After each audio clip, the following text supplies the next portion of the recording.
Hi people. I know.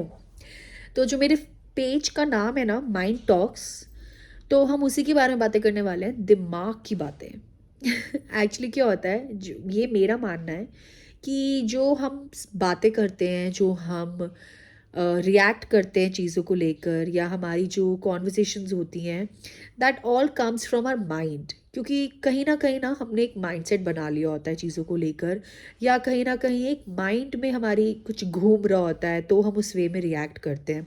Obviously तो सबको पता है कि सबसे पहले ब्रेन ही सिग्नल देता है हर चीज़ के लिए। तो ये तो बहुत नॉर्मल चीज़ है and everybody knows about this, हम बचपन से पढ़ते आ रहे हैं। तो actually this is a fact कि माइंड से हमारी हर चीज़ कनेक्ट है हमारी बॉडी में, है ना। तो अगर हमें कोई कुछ बिहेव करता है, कोई किसी चीज़ पे रिएक्ट करता है, तो वो एकदम से क्या होता है, पहले हमारे माइंड में एक होता है ना, बत्ती जलती है। फिर उसके बाद हम धीरे धीरे हमारे मुंह पे आता है, हमारे लफ्ज़ पे आता है, हमारे वर्ड्स में आता है, फिर हमारे एक्शन में, बिहेवियर में हमारे शो होता है। तो मैं आपको ना कुछ एक्सपीरियंस बताने वाली हूँ लाइफ के। और ज़रूरी नहीं है कि वो मेरी लाइफ से रिलेटेड हो, वो किसी की भी लाइफ से रिलेटेड हो सकते हैं। Maybe I have heard someone, maybe from my relatives, my acquaintances, मतलब मैंने कहीं ना कहीं सुना है और मैं आप लोगों के साथ शेयर करने वाली हूँ। मैं अपना व्यू पॉइंट रखने की कोशिश करूँगी उस चीज़ पर कि उसका सल्यूशन क्या हो सकता है, या उसका सल्यूशन नहीं तो अदर वे, ऑल्टरनेटिव वे क्या हो सकता है। और आप भी मुझे ज़रूर अपने कमेंट में, हम इस सेक्शन में ज़रूर बताइएगा कि इस चीज़ को हम और कैसे बेहतर कर सकते हैं, या इस सिचुएशन को डील करने का अदर वे क्या हो सकता है। तो आज जो हमारा एक्सपीरियंस, या आज जो मैं बात करने वाली हूँ ना, that is very very common topic. मतलब जो बहुत सारी गर्ल्स रिलेट कर सकती हैं इस टॉपिक से। और ग्रेजुएशन में, मे बी ग्रेजुएशन के बाद ये गर्ल्स ने फेस ज़रूर किया होगा इस टॉपिक पे बातें, कॉन्वर्जेसन अपने घर में। Marriage, yes. एक एक्सपीरियंस मैं आपसे शेयर करती हूँ। एक गर्ल है, she is like 20 years old, जो कि थर्ड ईयर में ही है अभी। और उसके पेरेंट्स को बहुत ही अच्छा रिश्ता मिला एक, ठीक है, and they really want her to get married. और 20 years की एज में शी वांट्स कि वो शादी अभी नहीं करना चाहती। और उसके अब वो, ऐसा नहीं है कि उसको कुछ करियर बनाना है, वो अभी उसका जो फ़िलहाल जो मोटिव है ना, वो सिर्फ पोस्ट ग्रेजुएशन करने का है। ठीक है, वो चाहती है कि वो पोस्ट ग्रेजुएशन करे। और अभी तो उसने जॉब वॉब के बारे में सोचा नहीं है। और उसके पेरेंट्स सोचते हैं कि बहुत ही अच्छा रिश्ता है, और वो लोग ने कंडीशन रख दी है पहले ही कि ये पोस्ट ग्रेजुएशन करेगी, आप इसको मतलब करने देना रेगुलर कॉलेज से या जैसा ये चाहती है, बस बहुत अच्छा रिश्ता है तो एक मैरिज हो जाए। और जो ग्रूम साइड है वो लोग भी रेडी हैं कि इसकी ग्रेजुएशन के बाद वो पोस्ट ग्रेजुएशन कराएंगे, सब कुछ नॉर्मल लाइफ उसकी जैसे कॉलेज लाइफ रहेगी। And at the same time she can do the after marriage work also. तो आपको क्या लगता है कि क्या ये एक्चुअली पॉसिबल हो सकता है? आई नो, आज भी हमारे सोसाइटी में चेंजेस बहुत आ रहे हैं, पर at the same time majority अभी भी कहीं ना कहीं ऐसी ही है जो ये कहती है कि after marriage things are not same, चीज़ें बदल जाती हैं। I am sure many girls को रिलेट विद मी, बहुत लोग मुझसे ये रिलेट कर सकते हैं इस चीज़ को, कि आज उसके पेरेंट्स कह रहे हैं कि कुछ भी नहीं बदलेगा, तुम उठ के कॉलेज जाना, आगे रहना।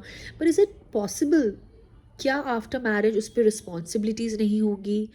क्या वो सुबह वैसे ही उठ के कॉलेज जा सकती है, आके रिलैक्स करके लेटना, अपनी लाइफ को, कॉलेज में फ्रेंड्स बनेंगे, मेल फ्रेंड्स भी हो सकते हैं, हस्बैंड माइट फील इनसिक्योर।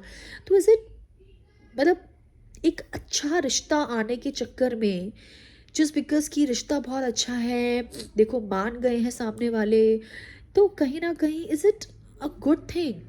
मतलब ऑब्वियसली वो गर्ल इस चीज़ को नहीं समझ पा रही है, वो बहुत ज़्यादा डिलेमा में है, वो यही चाहती है कि इसका सल्यूशन क्या हो सकता है। बिकॉज अभी इस टाइम क्या हो रहा है ना, इस टाइम उसके घर में हर कोई उसके फेवर में उसको कर रहा है कि नहीं नहीं सब कुछ सेम रहेगा, देखो तुम बड़ी लकी हो, ऐसे जल्दी से हर किसी को मौका नहीं मिलता है। अब उन्होंने सामने से बोल रहे हैं कि नहीं नहीं सब सेम रहेगी, तो उनको भी तो पता है कि क्या लाइफ होती है, क्या लाइफ होती है बच्चों की।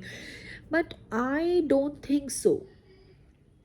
मैं इस चीज़ को नहीं मानती हूँ, क्योंकि मुझे ऐसा लगता है कि शायद मे बी 1 महीने, 2 महीने, 2 months in a short term वो इस चीज़ को रख पाएगी, but in a long run वो हेल्दीली एक्सेप्ट या हेल्दीली इस चीज़ को नहीं कर पाएगी। कहीं न कहीं एक कहते हैं ना, there will be a gap. एक बहुत बड़ा एक होता है कि हाँ, if you are settled outside, आप एक न्यूक्लियर फैमिली में हो, there is no involvement of your in laws, और आप सिर्फ आप और आपके हस्बैंड हैं, तब शायद ये चीज़ हो सकती है। But when you are in a family, आप एक फैमिली में हैं, आप सबके साथ हैं, तो ये चीज़ पॉसिबल होना बहुत मुश्किल है। It will bring lot of changes for that girl and for that boy also. उसको भी मे बी बहुत चीज़ें फेस करनी पड़ेंगी।